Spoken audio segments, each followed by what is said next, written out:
I'd be delighted to take questions. Yes? I wonder if you would agree that a consequence of the legitimization of sexual freedom is a disturbance in the balance of power between men and women. That ultimately, if at a biological level women are monogamous and men are polygamous, that women have, until the sexual revolution, tamed men by denying them sex without commitment. And although men superficially perhaps are delighted by the sexual freedom now granted them, in truth they get a bit tired of freely banging their bongo drums all over the world, and they actually want to be tamed by women and made chaste. I can't speak for all 18th century men, but I think there is a very important point that you're making there, which is that from the 18th century onwards, women derive authority from the notion that they are more chaste, more ethical than men, and that men should learn how to behave from them. And that's absolutely one of the central foundations of feminist thought about women's authority. It's also this idea about women being more chaste comes out of one of the most remarkable developments of the 18th century, which is a completely unprecedented rise of female voices in the public sphere. Before the 18th century, actually, everyone agreed in public that women were much more lustful than men. It's a central commonplace of classical thinking, of biblical thinking, of medieval thinking, of early modern thinking. And the idea is quite simple. It is that lust is a dangerous passion that all human beings have within them, but women are weaker than men, and so they're less able to bridle their passions and less able to control their lust. That idea is challenged only in the 18th century, and one of the chief ways in which it's challenged is by the rise of women as writers, as novelists, as poets, and philosophers, which happens then. And when they talk about courtship and love, they have a very different conception of how that works, and they say, well, actually, it's always men chasing us. It's men chasing women, and they are the more lustful sex. So I think there's a very interesting truth in what you say. Thank you. So in your talk, you talked about what's being natural as a factor encouraging the evolution of sex, of sexual freedom. Now, in many traditions, philosophical thinkings, the desire is an obstacle to thinking clearly, to the path of contemplation. I mean, even in Plato's Republic, the old man says that one of the best things of being old is I'm free from sexual desire. I can now think clearly. So in terms of this view, how do you reconcile this sort of sexual freedom? Maybe you talk about it being natural, but maybe it can be viewed as primitive rather than natural. And my question is, how do you reconcile this view? People in the... yes, so you're absolutely right about the pre-18th century commonplace that sex is dangerous partly because it's so distracting. And the idea is that sexual pleasure is one of the theological idea is that sexual pleasure is one of the punishments that God inflicts upon human beings at the fall. It's a sign, it's something that tempts them into doing something that's sinful and wicked. And it's one of the ways in which the devil tries to lead them astray and into sin. And what happens in the 18th century is that people revalue pleasure in all sorts of ways, not just in the sexual sphere, as an essentially good thing, as something to be sought out in life, not something to be afraid of, not a sign of sin, but a sign of living life to the full. And that's one very important way in which they start to think differently about sexual pleasure as well. I think one of the central themes that maybe was missed out was reproduction, since up until quite recently, that's what sex sort of led to. And I was wondering what your take was on sort of the moral condemnation of premarital sex, and because could it not have been seen as a device to protect women, so that from having a child out of wedlock and then having to care for it, because the moral condemnation of having that child was actually higher than sex itself? Yes, if I understand you correctly, you're saying, is the emphasis on sexual discipline not a way of protecting women from... Yes, yeah. Well, yes, up to a point. I mean, it's a patriarchal culture in which the more fundamental point is that women belong to men and their bodies belong to men. And so for a woman to have sex with someone who's not her husband is a kind of theft of her body from her father or from her husband. But it's certainly true that attitudes to immorality are, especially from women's perspective, which will be no surprise, most fundamentally concerned with the dangers, the physical dangers of pregnancy. That's what we find if you look in the archives of people worried about having sex outside marriage. That is the number one concern for the women. Yes, that is a central concern. And this is also, of course, a society in which contraception just simply doesn't really exist. But it's also a society in which people don't really understand the biology of conception yet properly. So maybe that helps as well. Thank you. I was going to ask a question because obviously in courtship in the 17th century, I read a book about the history of marriage and they talked about bundling. Did you come across bundling? A lot of people love bundling. I think maybe even too much is made of it because it's such a quaint and photogenic kind of custom. In some communities, it's said that up until the 17th century, people in men and young people in courting were allowed to stay up all night together in bed with their clothes on, chatting. That's called bundling. And I understood bundling Yes.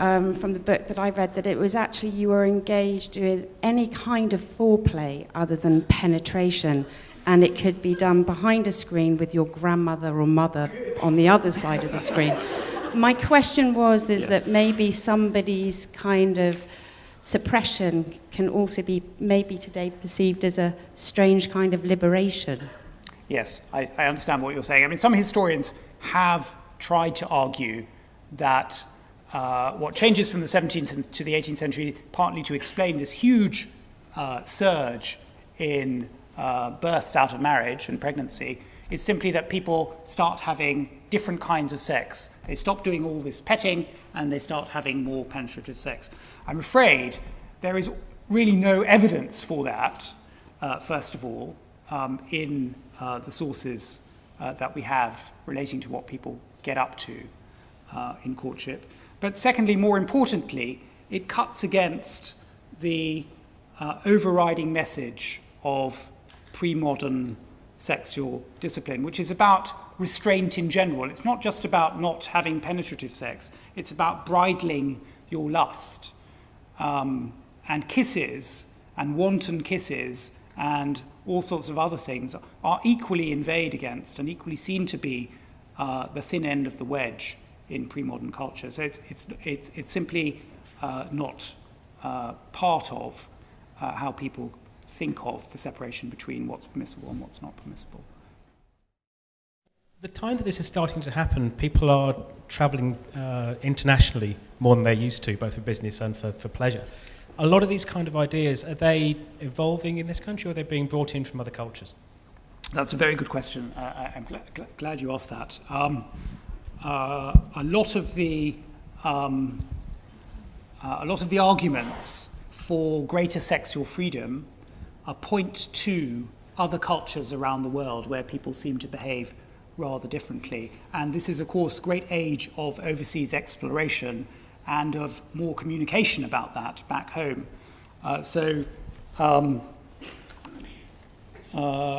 That absolutely plays a part. I'm just going to read you one of my favourite footnotes from my book, which is from John Wesley, the Methodist leader. No sexual freedom for him. Strict, staunch upholder of conventional orthodox mores.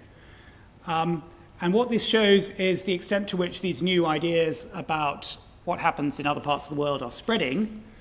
And it shows to what extent people like him can resist them. But he is not a conventional reader of Captain Cook. Anyway, he says in his diary on the 17th of December 1773, meeting with a celebrated book, a volume of Captain Cook's voyages, I sat down to read it with huge expectation. But how I was disappointed. I observed things absolutely incredible. A nation without any sense of shame. Men and women coupling together in the face of the sun and in the sight of scores of people. This is a famous description that James Cook puts in his account of sexual practices in Tahiti. And Wesley concludes in disgust, Hume or Voltaire might believe this, but I cannot. It shows, he's not an enlightened man, and he's proud of it. But more generally, yes, these accounts of foreign civilizations, and indeed of past civilizations, come to be valued as signs of what God's purpose really is, what the limits are of what's natural, and how much looser they probably are.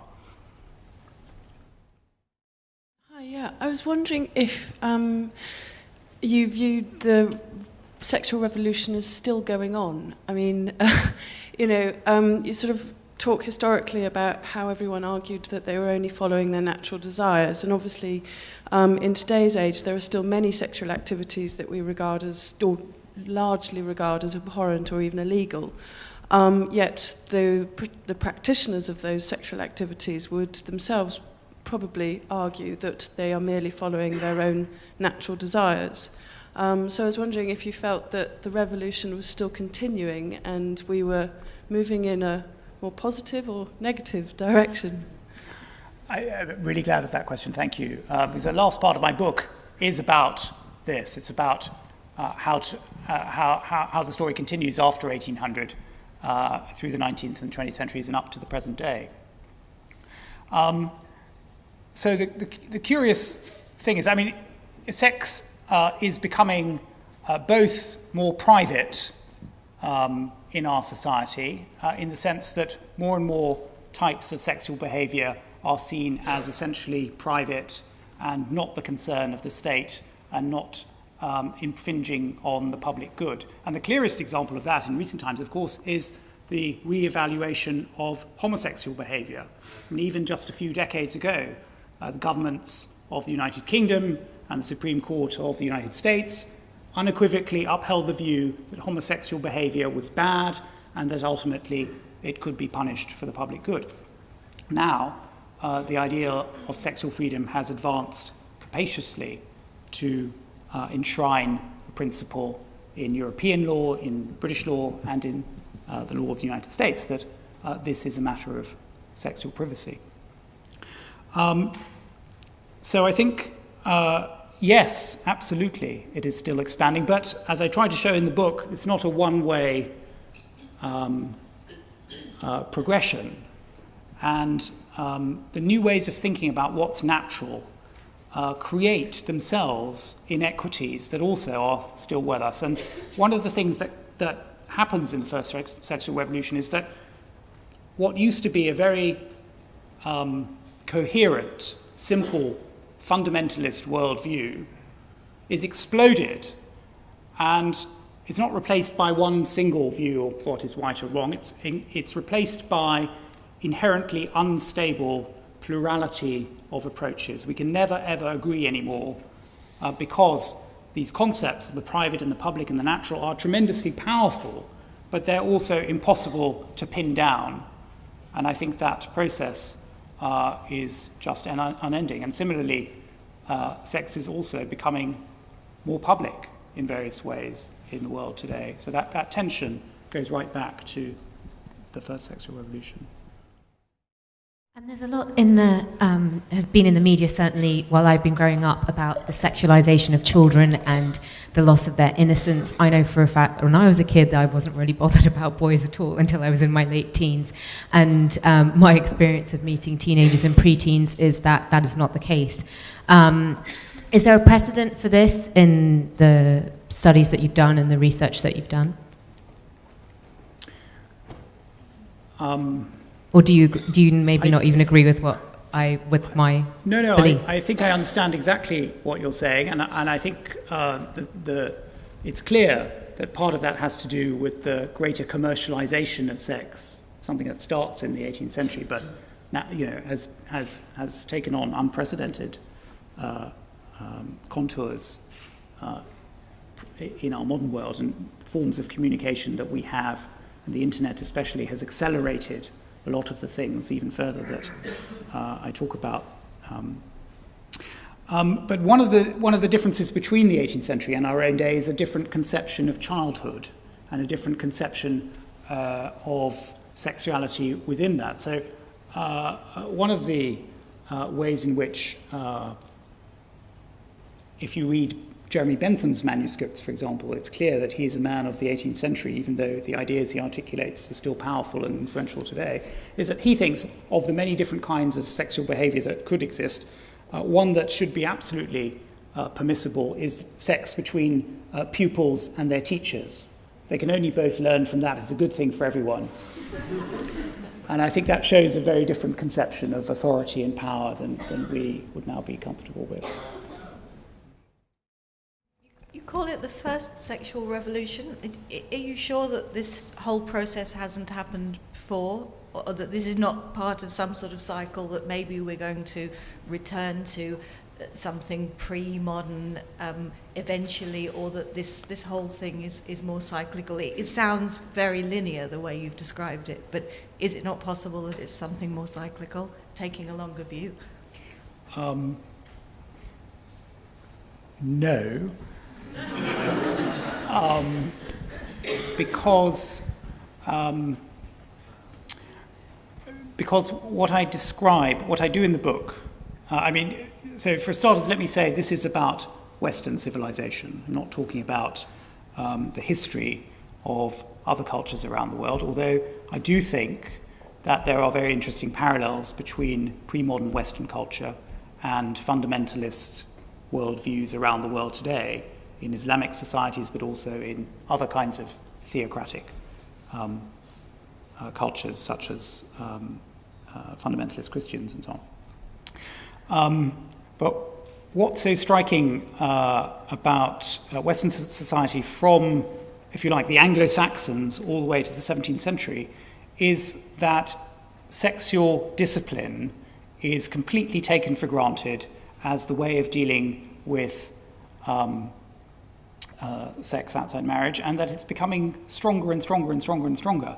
It's having more and more effect. There's nothing cyclical about that. And then this great explosion in the 18th century creates completely different ways of living and completely different ways of thinking. So that although what's happened subsequently also has involved setting boundaries between what's right and wrong, the ways in which we go about that are essentially new, and they're essentially different from the fundamentalist outlook. So I'd say that was a huge seismic watershed, and it's impossible to go back because the ideas are so intrinsically powerful. Even today, they're animating new ways of thinking, as one of the earlier speakers referred to. So essentially associated with the death of God. It's not the death of God so much. I mean, I know what you mean, but people in the 18th century still are deeply religious and they still believe in God. They just think of God as a very different kind of entity. They start to think of God as essentially benevolent and distant and not intervening all the time to punish people. And that's a huge change from the fear of God that is such an important driver before the 18th century of punishment, because the idea that God had punished not just individuals for their sexual immorality, but whole societies if they didn't repress such behavior as witnessed in Sodom and Gomorrah, that's a very important driver for fundamentalist views. When do you think people first became aware of the dangers of sexually transmitted diseases? Because do you think that could have put a little suppression on free sexual activity? Oh, well, absolutely. In the 15th century and the 16th centuries, syphilis starts to spread and be recognized as a new scourge throughout Europe. And that is one of the reasons why that is a period of heightened sexual discipline and sexual repression. And people see that as a punishment from God, and they see it as a clear way in which having sex outside marriage will destroy you and destroy your society. But then how come there was more freedom in the 18th century if people realized the big risks there? Because clearly there was very little protection against it for any sort of penetrative intercourse. First of all, I think it's particularly scary to people when it first appears, as it were, when it first appears on a large scale in the 16th century. In the 18th century, people have started to treat syphilis as just another disease. And if you open the newspapers of 18th century London, there are endless quacks advertising remedies for this. So people take it in their stride, and they also don't see it anymore as, divine punishment or anything like that. I was interested to see the Beggar's Benison. There's a wonderful book on it, a whole entire book devoted to the subject. But coming back to the question the matter you raised earlier on about relationships of authority and power in the context of teachers and pupils. Obviously, people do find the concept of power erotic. We see that from people's conduct today. In the 18th century, you did have genuine relationships of power and dominance and masters and servants. To what extent, even in aristocratic or powerful circles, were there self-imposed codes of conduct about the extent to which you could abuse that power? Or was the power absolute? I think the opposite is more visible. That's to say, and one thing I didn't have time to talk about, but which I talk about a lot in the book, is the extent to which class divisions are sharpened, and people's ideas about morality are not just increasingly distinguished by sex, but also by class. And so by the end of the 18th century, most people take for granted that not just that men are more promiscuous, but that upper class men are especially promiscuous, and that lower class women are actually less chaste than respectable women, and so easier prey, and perhaps it's partly their fault too. And there's a horrible conjunction of talking about prostitutes as partly victims and partly women who bring it on themselves in the discourse of the period. Is there any restraint within the upper class, other things that are regarded as unacceptable that you would... Well, sodomy. Would sort of get you chucked out of the club? Yes, I mean, same-sex behaviour is key in drawing the red lines between what's permissible and impermissible in mainstream society. Hi, I was thinking it's a nice reflection and kind of love and war where all is equal, where you have the same class and socioeconomic status. I was just wondering about the consequences perhaps on the lower classes with respect to sexually transmitted diseases and the burden of death through pregnancy, for example, which was probably one of the highest causes of death in young women of that time. And then moving on to today, that although I can see why you might question morality with regard to something that's seen as natural, and where we have choices, RE contraception, and we are able to make those choices, then fine, but maybe you would question morality with the consequences of that action, which is what you really need to think about. Yes, absolutely. But I think that the way in which the 18th century, the first sexual revolution, creates a new way of dealing with that is that the burden starts to be placed on individuals to decide what's right and wrong. And the clear earlier message that you simply had to distinguish between sex within marriage and sex outside marriage, and then you knew what was right and wrong, is replaced by a much more complicated way of thinking about consequences, and consequences for the individual, and to what extent what two people do in private has ramifications for other people, and so on. And those are exactly the things we still grapple with today. Thank you. Thanks.